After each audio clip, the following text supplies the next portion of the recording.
Orașul nostru are șansa de a beneficia de 3 parcuri mari unde au fost amenajate și luciuri de apă. Lacurile sunt un mediu propice pentru dezvoltarea unui anumit tip de vegetație care atrage multe viețuitoare. Printre acestea sunt și unele specii de păsări protejate prin lege.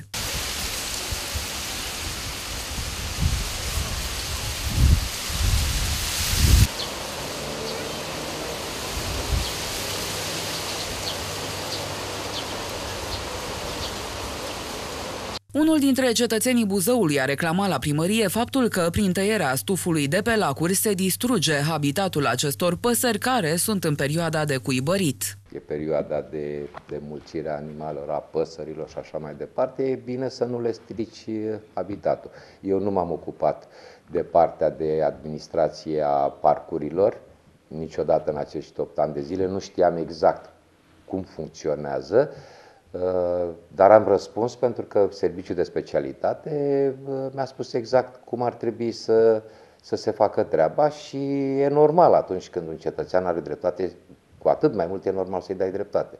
Pe lacul din Parcul Tineretului cuibărește o specie de rață de mici dimensiuni care este protejată prin lege și care în curând va ieși cu puii în șir indian. Tot pe acest luciu, în anii trecuți, au poposit mai multe lebede, care au rămas la noi o perioadă destul de lungă, spre admirația buzoienilor. Numai că, dacă vegetația nu este ținută în frâu, ea poate sufoca vietățile subacvatice, de aceea trebuie curățată în fiecare an. Cei de la administrație au învățat deja că nu trebuie să taie tot stuful și păstrează insule de verdeață și pentru locuitorii acvatici. Măsurile pentru protecția păsărilor le-am luat deja din ziua respectivă, deci s-a asistat orice activitate care ar putea să pericliteze aceste păsări.